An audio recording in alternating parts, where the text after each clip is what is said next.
পরিচালক হওয়ার আগে বিসিবির প্রেসিডেন্ট পদ নিয়ে মুখোমুখি দুই হেভিওয়েট তামিম বুলবুল নিজের অসমাপ্ত কাজ শেষ করতেই আবারও আসতে চান সর্বোচ্চ পদে।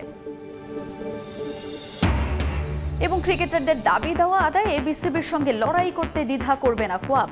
নারী ক্রিকেটের উন্নয়ন ও তৃণমূলে কাজ করার আশ্বাস সাবেক ও বর্তমান তারকাদের সমর্থন।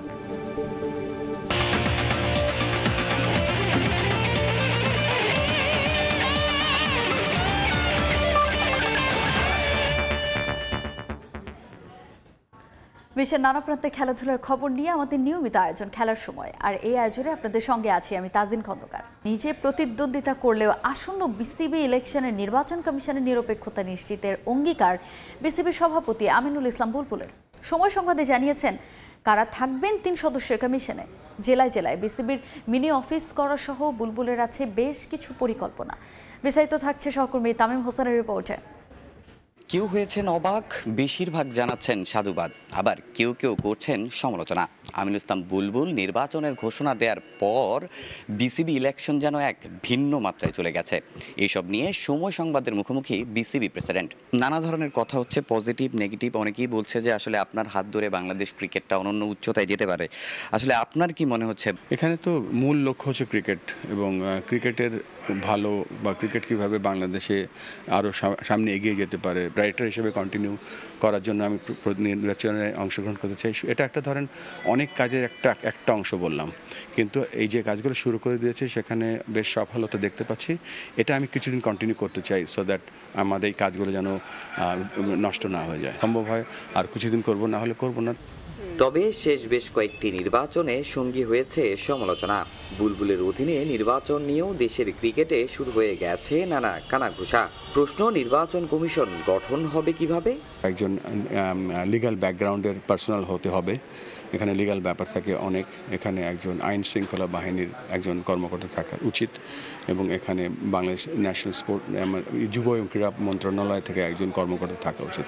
সো এই 3টা ডিপার্টমেন্ট থেকে আমরা 3 চিঠি অলরেডি দিয়ে দিয়েছি আমরা, এবং সেখান থেকে যখন তাদের আমরা অ্যাপ্রুভাল পাবো তখন আমরা এই 3 ডিপার্টমেন্ট থেকে 3 জন যোগ্য লোককে আমরা এই নির্বাচনটা পরিচালনা করার জন্য দায়িত্ব দিয়ে দেবো। নিজের নির্বাচন প্রক্রিয়া নিয়ে কিছুটা দ্বিধায় থাকলেও স্বচ্ছ বিসিবি নির্বাচন দেওয়ার প্রতিশ্রুতি বুলবুলের। বোঝার চেষ্টা করছি প্রক্রিয়াগুলো। আগে আমি তো নতুন, পুরো সময়টা ক্রিকেটকে দিতে হচ্ছে। দেখেন আমাদের আন্ডার-19 টিম এখন ইংল্যান্ডে আছে, আমাদের মেয়েদের টিম বিশ্বকাপ খেলতে যাবে, আমাদের ছেলেদের টিম এশিয়া কাপ খেলতে যাবে, এবং বিভিন্ন কোচিং কোর্স হচ্ছে, কিছু মাঠের উন্নয়ন হচ্ছে। তো সবাই এখন আমরা ক্রিকেট নিয়েই ব্যস্ত।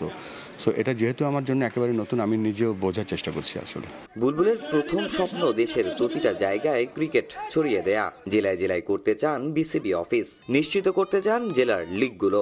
20 বছর আগে তো রেগুলার লিগ হতো বাংলাদেশে। বিসিবির কার্যক্রম হচ্ছে বাংলাদেশের যে সমস্ত ক্রিকেটকে দেখাশোনা করা। বাট আমরা যে প্রক্রিয়াটা নিয়েছি সেটা হচ্ছে ক্রিকেটটা ডিসেন্ট্রালাইজ করে জেলা ক্রীড়া সংস্থার বাইরে গিয়ে আমরা কীভাবে একটা বাংলাদেশ ক্রিকেট বোর্ডের একটা ছোট্ট অফিস বা একটা বিভাগীয় অফিস দিয়ে কীভাবে ক্রিকেটকে চালানো যায়। এখানে অবশ্যই জেলা লিগ ইম্পর্টেন্ট, তার থেকেও ইম্পর্টেন্ট হচ্ছে যে সকলকে ক্রিকেটের একটা ছাতার নিচে আনা।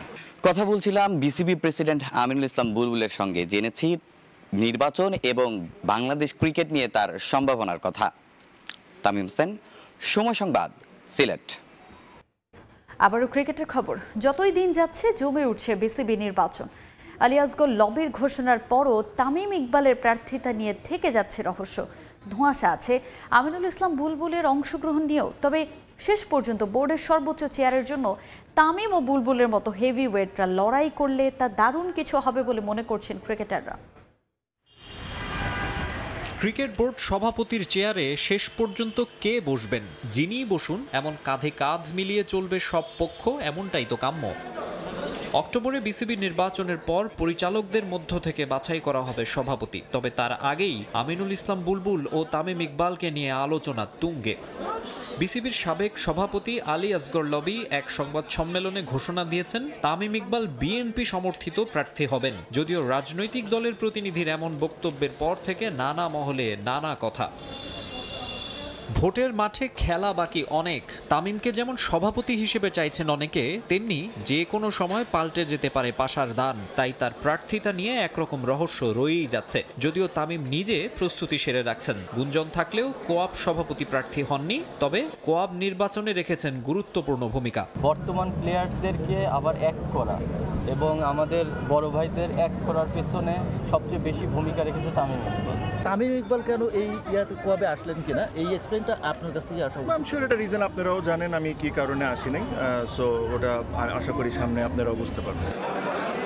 ক্রিকেট পাড়ায় জোর গুঞ্জন, ক্রিকেটার ও ক্লাব কমিউনিটিতে যোগাযোগ বাড়িয়েছেন তামিম। মূলত বিসিবি নির্বাচনে অবস্থান দৃঢ় করতেই কোয়াব নির্বাচনে এই তৎপরতা। 25 পরিচালক পদের মধ্যে সর্বোচ্চ 12টি আসবে ক্লাব ক্যাটাগরি থেকে। তাই ধীরে ধীরে বিসিবি নির্বাচনের ময়দানে গুছিয়ে নিচ্ছেন তামিম, এমন আলোচনা শোনা যাচ্ছে ইদানিং।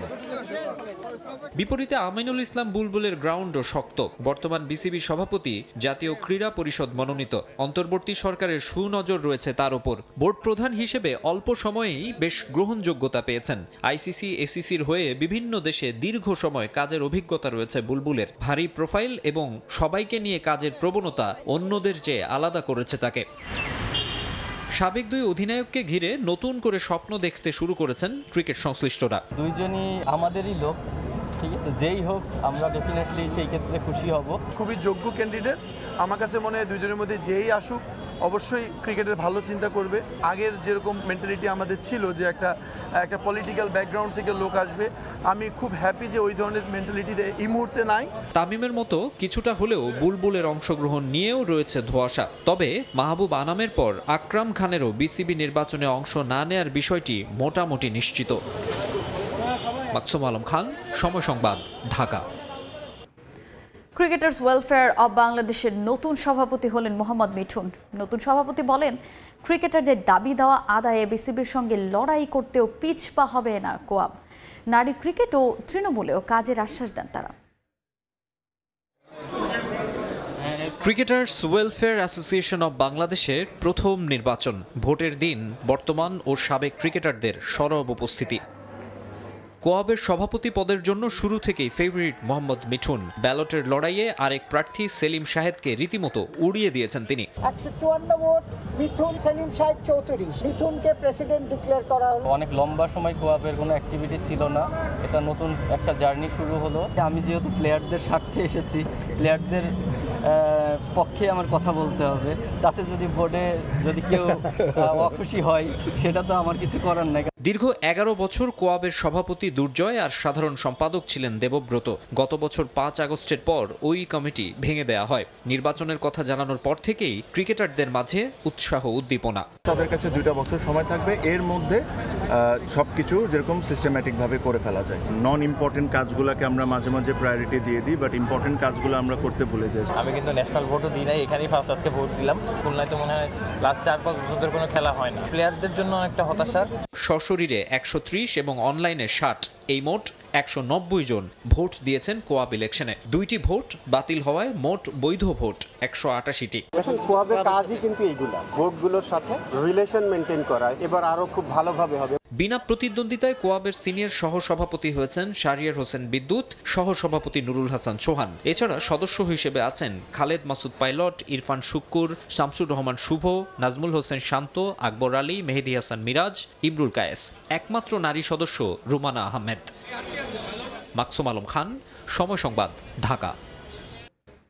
এবারে দেশের ফুটবলের খবর জানাবো। নেপালে প্রথমবারের মতো অনুশীলন করলো বাংলাদেশ জাতীয় ফুটবল দল। কন্ডিশনের সঙ্গে মানিয়ে নিতে এদিন অনুশীলনে খুব বেশি জোর দেননি জামাল ভূঁইয়ারা।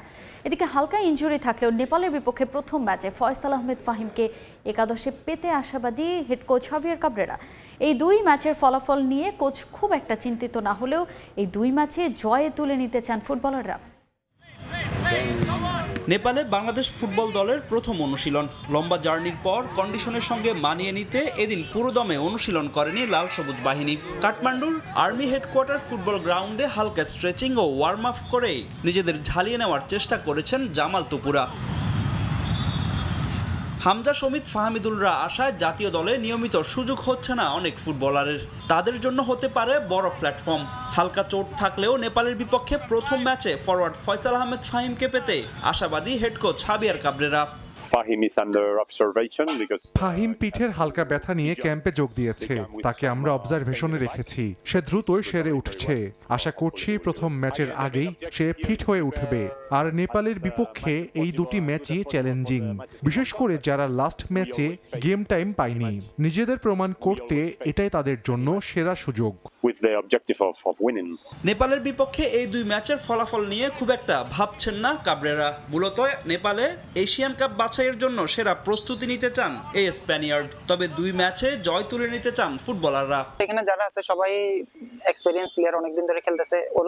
ওরা যেহেতু নাই, ওদেরকে তো অবশ্যই মিস করবো, কিন্তু এখানে যারা আছে ওরাও আমরা সর্বোচ্চ দিয়ে চেষ্টা করবো যাতে ওদের অভাবটা মাঠে ফিল না করি আমরা। কোচের ফিলোসফিতে থাকতে পারে, কিন্তু আমরা প্লেয়ার চাইবো গোল করতে। ম্যাচ জিততে পারলে অবশ্যই আমাদের পরবর্তী যে ম্যাচগুলো আছে ওগুলো আমাদের জন্য সহজ হবে। যেহেতু আমাদের হংকং এর সাথে একটা ম্যাচ আছে, আপনারা সবাই জানেন, তো এর আগে যেরকম ধরনের আমাদের প্রস্তুতি নেওয়া দরকার, তো মনে করছি এই দুইটা ফ্রেন্ডলি ম্যাচ খেলতে পেরে আমরা যদি ভালো একটি আমাদের যে উইনিং সাইডগুলো আছে যদি আমরা পজিটিভ ভাবে নিতে পারি, তো আমাদের জন্য এটা খুব টিমের জন্য বেটার ফুললি হবে। আগামী শনিবার নেপালের বিপক্ষে প্রথম ম্যাচে মাঠে নামার আগে আরও একটি অনুশীলন সেশন পাবে বাংলাদেশ ফুটবল দল। ফাহিম ইসলাম, সময় সংবাদ। হামজা শমিদদের পর এবার দেশের রাগবিতেও আগমন ঘটল প্রবাসী খেলোয়াড়দের। যুক্তরাজ্যের প্রথম বিভাগ ক্লাবের খেলোয়াড় হাসান খন্দকার যোগ দিলেন বাংলাদেশ রাগবি দলে। হামজাকে দেখে অনুপ্রাণিত হয়ে লাল সবুজের জার্সি গায়ে তোলেন বাংলাদেশি বংশোদ্ভূত এই প্রবাসী খেলোয়াড়। শুধু হাসানই নন, এসএ গেমসের আগে রাগবি দলে যোগ দেবেন যুক্তরাজ্য ও যুক্তরাষ্ট্রের বয়সভিত্তিক দলে খেলা আরও দুজন। এসএ গেমসে ভালো ফলাফলের আশায় জাপানিজ কোচও আনার পরিকল্পনা ফেডারেশনের।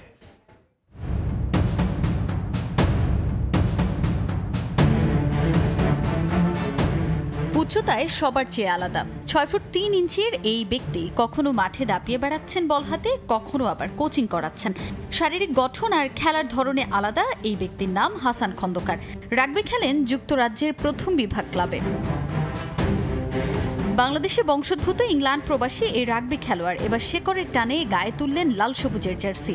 দেশে এসে এই সতীর্থদের সঙ্গে ভাগাভাগি করে নিলেন নিজের অভিজ্ঞতা। শুধু রাগবি খেলেন না, চলচ্চিত্র নির্মাতা হিসেবে কাজ করছেন, একই সঙ্গে কাজ করছেন বায়োমেডিক্যাল সায়েন্স নিয়েও। 2023-তে আমি বাংলাদেশে আসছি আমার জাস্ট ফ্যামিলির সাথে। একজন লোক নাজমুল শোভন, ওর সাথে দেখা হয়েছে, আর ও বললো দেন একটা ন্যাশনাল টিম আছে বাংলাদেশের, আর যদি আমি একটু খেলতে চাই। The same passion that Hamza has for football, I've got the same for rugby. মূলত এসএ গেমসকে সামনে রেখে লম্বা সময় ধরে অনুশীলন করছে বাংলাদেশ রাগবি দল। সেখানে এবার বড় চমক দিল নতুন কমিটি। আমাদের এখানে রাহাত আসছে, ও আন্ডার-19 ইংল্যান্ড টিম হয়ে খেলেছে। 3 জন ফরেন প্লেয়ার খেলবেন, যিনি জাপানের আছেন ওনাকে আমরা মোটামুটি প্রাইমারি মানে ফাইনাল স্টেজে আমরা অলমোস্ট নিয়ে এসেছি। আর আমাদের টিম কনসালটেন্ট হিসেবে একটা ফ্রেঞ্চ আছেন। এদিকে এসএ গেমসের প্রস্তুতির জন্য আগামী 13 সেপ্টেম্বর নেপালের বিপক্ষে দুটি 7A সাইড ও একটি 15A সাইড ম্যাচ খেলবে লাল সবুজ বাহিনী। তাজিন খন্দকার, সময় সংবাদ, ঢাকা। এবারে দেশের হকির খবর জানাবো। এশিয়া কাপ হকিতে কাজাখস্তানকে হারিয়েছে বাংলাদেশ। ভারতের রাজগীরে 5-1 ব্যবধানে জয় পেয়েছে আমিনুল রকিরা। এই জয়ে হকির বিশ্বকাপ বাছাই খেলার সম্ভাবনা টিকিয়ে রাখল লাল সবুজরা। কাজাখদের বিপক্ষে ম্যাচের 10 মিনিটে এগিয়ে যায় বাংলাদেশ। পেনাল্টি কর্নার থেকে গোল করেন আশরাফুল ইসলাম। দ্বিতীয় কোয়ার্টারে আবারও স্কোর শিটে নাম লেখান আশরাফুল। 28 মিনিটে রোমান সরকারের গোলে 3-0 ব্যবধানে লিড নিয়ে ড্রেসিং রুমে ফেরে বাংলাদেশ। বিরতির পর আবারও দলকে লিড এনে দেন রোমান। বাংলাদেশের হয়ে বাকি গোলটি মিনিটেই তৈয়ব আলী। পঞ্চম ও ষষ্ঠ স্থান নির্ধারণে টুর্নামেন্টের শেষ ম্যাচে জাপানের মুখোমুখি হবে বাংলাদেশ দল।